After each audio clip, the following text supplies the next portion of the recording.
Winter mulch. Leaves versus hay. Winter is coming.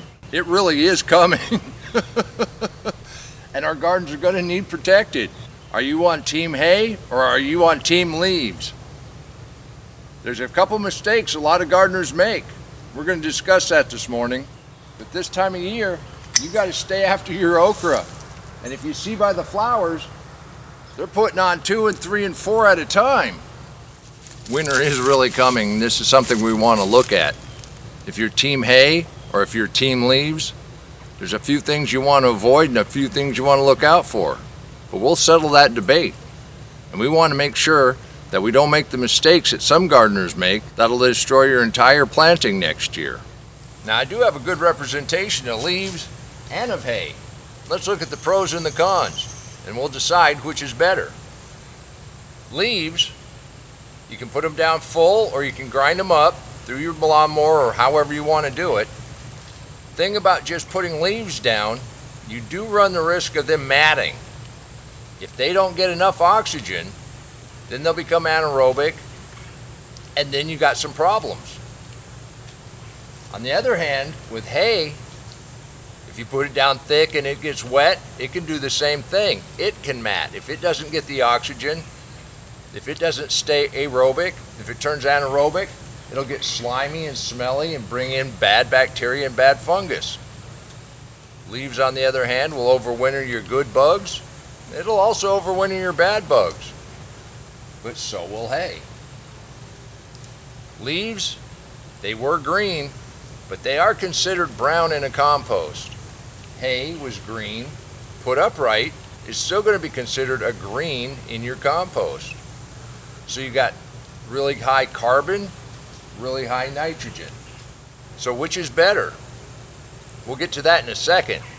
You know what? Today is Saturday, and you know what that means. We're going to go to you and we're going to celebrate what's going on in your garden. And we've got some contributors that have been using mulch. We'll look at what they've done in their gardens. That might solve the problem. I might not be the right umpire for this debate. After all, I'm Mr. Deep Mixed Mulch. I'm a huge advocate of the mixed mulch. I've looked at the pros and cons of everything you can put down on your garden. You have to protect your garden coming into the winter. You need it for the temperature stabilization, the moisture stabilization, keep that life in the soil going. But what you cover it with, I found if you mix up everything you can get your hands on, it does a pretty good trick. But let's look at the pros and cons of every one of these by going to Walter's garden. Walter's been using the mixed mulch for a couple years now. He uses his lawn clippings. Now the pros and cons of lawn clippings, just like leaves or hay, if you put it down too green or too thick, you can mat it. It can get a little too hot around your plants. So you kind of want to let it dry, and you want to put it down kind of fluffy. And that's one of the benefits of the mixed mulch. You have different textures of material. Keeps that oxygen in there, and oxygen is vital. Walter has a very small area, so using the lawn clippings and the leaves he rakes up is just perfect for him. But that's the power of the mixed mulch. You just mix together whatever you can get your hands on. The whole point is to layer it on 4 inches thick or thicker. Walter, that was awesome. Thank you for showing us what you can do in an urban setting with mixed mulch. Your peppers are a testament to what you can actually grow in containers in a small area. You don't have to have a full big on garden. You can produce salsa like you're producing, and that looked just wonderful. I got tomatoes in with my beans. Well, that's what happens in a mixed mulch garden. Now we're talking about protecting your garden for winter. In some areas, it's not protecting, it's just adding, just like succession planting. But look what the deep mixed mulch did to Bruce's Orlando food forest. When you can go right outside your door and pick an avocado that big, that just tells you you're doing something right in your deep mixed mulch garden. And in Bruce's food forest, it continues all year round. He's succession planting. He's waiting for things to ripen. And he's also doing the hardest work you ever do in a food forest. He's got the usual suspects coming in. He's got his next round of beans starting to trellis. But just look at the tropical fruit that he's got coming on. And you can do this too in a deep mixed mulch. And in Bruce's food forest, it's a great demonstration of the 4 pillars of the garden. He's piled up the mulch, and that's what we're talking about today. And the hardest work he ever does is pick those pineapples. Bruce, your garden is inspirational. Thank you. Every day. I invite you to become a member of this community. We're just a loose-knit group of people that like to get our hands dirty and grow things that taste good. There's no commitment, just send in a photo now and again. Let us celebrate what's going on in your garden. After all, this is where we get ideas.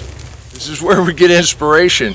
And I get the motivation to come out here day after day and show you just exactly what's possible in a garden. You can do this too. I've also seen the debate about wood chips binding up nitrogen. The deal is, if you till it in, yeah, you're going to take and bind up that nitrogen as it breaks down. But when it's on top, especially mixed in with other material, it really doesn't have an effect on the soil, except for feeding that life, which you need to feed your plants, which produces a jungle like this. Leave a comment down below. Tell me what kind of mulch you use. There is one big concern about hay and straw. With the glycosates and the grazon that is out there, technically if you get a little bit of glyphosate on there, it dissipates within a few months. I don't know if I believe that. But if you get grazon on there, they say a year. But I had a friend, he picked up a bale, had some grazon on it. 2 years, he's still struggling to get anything to grow. So it's no joke. You need to know the source of your hay and your straw. Now I'm pretty lucky. I know the guy that puts up my hay. And he's pretty cheap. He wouldn't spend a dime spraying anything. So there's some weeds in his hay. But that's fine by me. But that does bring up another argument. That's another con about hay and straw. You are going to bring some seeds into your garden. But in a deep mix mulch, that layer is thick enough, anything that germinates is just in that top layer of mulch. Those roots are not down in the soil. I walk by and kick them out with my toe. They become part of the mulch. Same thing with lawn clippings.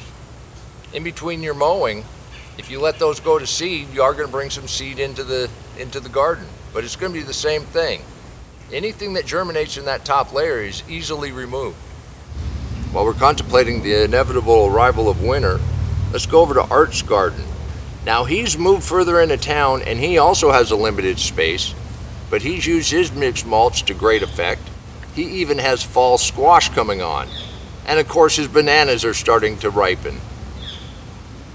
Art, this is just fantastic. So whether you're on team hay or you're on team leaves or you're a deep mixed mulch person, the point is we want to protect our soil over the winter, no matter where you live. If you're in zone 8 or 9, you're just refreshing your mulch, but you're doing that all the time.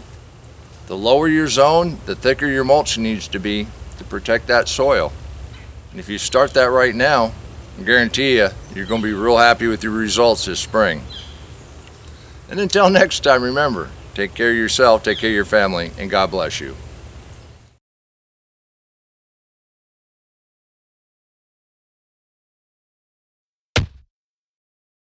Come on, let's plant. let's go plant garden.